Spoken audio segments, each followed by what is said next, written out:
नमस्कार प्रिय मित्रों, मैं ज्योतिषकार कमल आप सबका हार्दिक अभिनंदन करता हूं आपके अपने इस प्यारे यूट्यूब चैनल अलौकिक साधनाएं में। दोस्तों, क्या होता है कि अपने जीवन में जब ऐसा लगे कि बहुत सारी परेशानियां हैं, संकट कट नहीं रहे हैं, संतान विपक्ष में हुई जा रही है, घर में ही आतंकवाद फैल रहा है, कहीं बहू का आतंकवाद फैल रहा है तो कहीं बेटे का आतंकवाद फैल रहा है तो कहीं सासू माँ का आतंकवाद फैल रहा है, सब कुछ स्वाह हुआ जा रहा है, घर नष्ट हुआ जा रहा है, अर्थव्यवस्था चरमरा रही है, घर के पीएम सीएम जो भी है सब थरथरा रहे हैं, इस आतंकवाद का कोई जवाब नहीं दे पा रहे हैं, घर में आय नहीं हो रही है, घर का सम्मान डावाडोल हो रहा है। आज मैं बहुत साधारण से छोटे छोटे 3 ऐसे उपाय बताऊंगा जिसे आपने अगर कर लिया ना तो मान सम्मान समृद्धि सुरक्षा सब कुछ बरकरार रहेगा। आपका घर जो है गांव में शहर में सिरमौर माना जाएगा। जो भी उस घर में आकर के निकलेगा उसको मानसिक शांति प्राप्त होगी। जो भी उस घर में आकर के निकलेगा उसको ऐसा लगेगा कि जैसे जन्नत से आया है, स्वर्ग से आया है। क्या सुंदर घर, क्या सुंदर माहौल, आत्मा तृप्त हो जाएगी। काम काज में बरकत होगी। घर में लड़ाई टंटे झगड़े जो चल रहे हैं उनमें कमी आएगी, शांति पैदा होगी, सुख समृद्धि बढ़ेगी। ऐसे 1000 काम हैं जो गिनवाए नहीं जा सकते, क्योंकि काम तो पर्सनल होते हैं। जब व्यक्ति अपने आप पर आकर के सोचेगा तब पता चलेगा कि महाराज जी मेरा ये काम भी हो जाएगा क्या, महाराज जी मेरा ये काम भी हो जाएगा क्या, महाराज जी मेरा ये काम भी। तो आदमी के पर्सनल काम होते हैं। अब मैं वीडियो में बताऊंगा तो कितने बताऊंगा? 4 काम, सुख समृद्धि आ जाएगी कि ये हो जाएगा कि संतान आदि बढ़िया हो जाएगी कि 4-5 है, इनका नाम ले लूँगा। लेकिन इस 4-5 के अलावा 4-5 हज़ार बातें और हैं जो मुझे नहीं पता, जो आपको पता है, जो उपाय करेगा उसको पता है। लेकिन मैं कहता हूं कि जो भी कोई परेशानी हो आपके घर में, आप इस उपाय को करेंगे तो जो भी कोई परेशानी रहेगी बड़ी जल्दी उस परेशानी से आपको मुक्ति मिलेगी। तो उपाय क्या है? उपाय ये है दोस्तों कि किसी भी, ये तीनों उपाय जो है ना वो ध्यान से सुनना आप। किसी भी बृहस्पतिवार, प्रथम बृहस्पतिवार, जो किसी भी नहीं, शुक्ल पक्ष का जो प्रथम बृहस्पतिवार है उस दिन आपको हनुमान जी के मंदिर जाना है, हनुमान जी की पूजा करनी है। हनुमान जी की पूजा करके और आपको क्या करना है, वहाँ सिंदूर, तेल और सिंदूर, चमेली का तेल और सिंदूर ले जाना, या घी और सिंदूर मिला करके, गाय का घी और सिंदूर मिला करके ले जाना। उनके चरणों पे थोड़ा थोड़ा सिंदूर का तिलक लगा देना। लगा दिया, अब वो सिंदूर वापस ले आओ।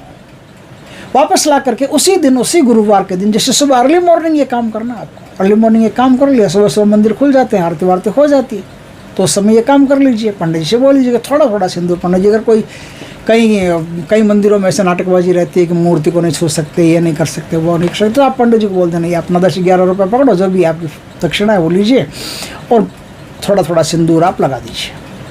तो थोड़ा थोड़ा सिंदूर लगवा करके वहाँ सिंदूर की जो कटोरी वापस ले आए। अब उस कटोरी से आपके घर की जो दहलीज है, जो चौखट है, उस चौखट के ऊपर वाला भाग है जो मध्य में एकदम से सेंटर में पड़ता है, वहाँ पे जैसे विष्णु भगवान का तिलक होता है ना, त्रिशूल वाला, उर्दू पुंड्रू बोलते हैं उसको। अलग अलग संप्रदाय में, गौड़िया में अलग है, रामानुज में अलग है, सब में अलग अलग है, लेकिन अपने को अलग अलग से मतलब नहीं। उल्टा यू होता है, उल्टा यू के आकार का आप बना लीजिए। उल्टे यू के आकार का आपको सूर्य की उंगली से वो तिलक बनाना है, ऐसे उल्टे यू के आकार से बना लीजिए। अब उसकी पंचोपचार पूजा कर लीजिए और हर बृहस्पतिवार को केसर का थोड़ा सा जल उस पर छींट दीजिए, बस बहुत है। आप उसकी पूजा कर लीजिए, केसर का जल छींट दीजिए। हर बृहस्पतिवार को ऐसा करते जाइए, आप पाएंगे कि बड़ी शांति है। इसके साथ एक उपाय और, उसी बृहस्पतिवार को कच्चे सूत को, कच्चा सूत मार्केट में मिल जाएगा, टक तोड़ते टूट जाएगा, कच्चा सूत है तो कच्चा सूत मार्केट में मिल जाएगा, तो कच्चा सूत ले लीजिए। केसर से उस सूत को रंग लीजिए, पीला पीला हो जाएगा, सूख जाए। उस सूत को आप घर की दहलीज पर बांधो या घर के दरवाजे पर बांधो, उसको घर के दरवाजे पर बांध लीजिए।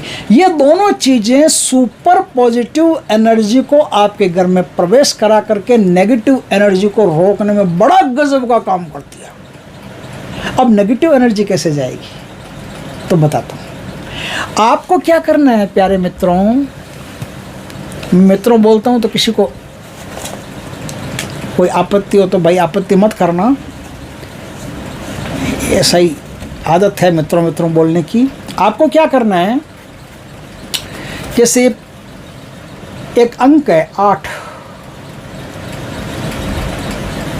ये मैंने एक अंक बनाया है, 8 का अंक है। इसको मैंने, मुझसे थोड़ी हैंडराइटिंग सही नहीं होगी इसलिए बढ़िया नहीं बना होगा, फिर से बना देता हूँ, कोशिश करता हूँ। ये 8 का अंक है, बना करके दिखाता हूँ। अब 8 के अंक को क्या तो दिखाना है, सब जानते हैं 8 का अंक है।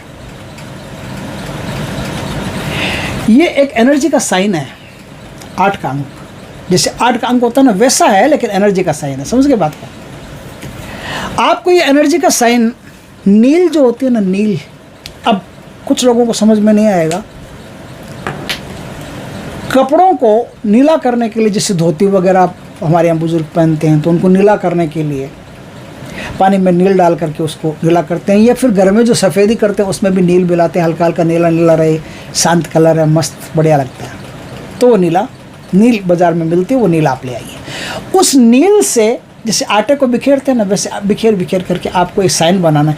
8 में तो क्या होता है, दोनों गोले जो होते हैं ना बराबर होते हैं। इसमें दोनों गोले बराबर नहीं है, दोनों गोले लंबवत आकार में थोड़े थोड़े लंबे हैं, ऐसे समझ गए होंगे। आपको आप अच्छी तरह से जान गए होंगे, दोनों गोले लंबे हैं, है तो 8 जैसे आकार, लेकिन दोनों गोले जो दोनों साइड के हैं ना, दोनों जीरो वो लंबे हैं, लंबवत आकार में, है ना। तो वो लंबवत आकार में आपको ये निशान बनाने, कहाँ बनाने हैं, घर का जो सबसे अंधेरा कमरा हो वहाँ बनाने हैं। ये सब वास्तु के साइन है, जो समुद्र शास्त्र के साइन है, जो आदमी के जीवन में एकदम से प्रकाश पैदा कर देते हैं। अब क्या करना है, आप वहाँ 8 का निशान बनाइए। 8 का निशान बना करके उसे किसी कपड़े से ढक दीजिए। ढक दिया, अब उसको छूना नहीं है। ये कब करना है आपको, शनिवार की रात को करना है। शनिवार की रात को ये कर लिया, सुबह उठिए अर्ली मॉर्निंग, उस पूरी नील को आप झाड़ू से या वो ब्रश आती है ब्रश से उठा लीजिए, उठा करके कागज़ में ले लीजिए, साफ पूरा कर लीजिए एकदम, कुछ मत छोड़िए पीछे। लेकर के उसको अपने टॉयलेट में फ्लैश कर दीजिए, बटन वो चालू कर दीजिए, पानी चालू कर दीजिए, पानी के साथ वो बह जाएगा। बस ये 3 ऐसे शानदार उपाय मैं आपको बता रहा हूँ, जिससे आपके जीवन का नक्शा बदल जाएगा। यदि जीवन बुरे रास्तों पर है, जीवन घटिया रास्तों पर है, जीवन में परेशानी, संघर्ष, स्ट्रगल चल रहा है, तो आपके जीवन का नक्शा बदल जाएगा और आपका जीवन एकदम शांतिमय, करुणामय, समृद्धि वाला, सुख वाला, सम्मान वाला, बहुत सुंदर बन जाएगा। दोस्तों, ये बहुत प्यारी चीज़ है, अगर आपको अच्छा लगे तो करके देखिएगा, बहुत लाभ होगा। जय श्री कृष्ण दोस्तों।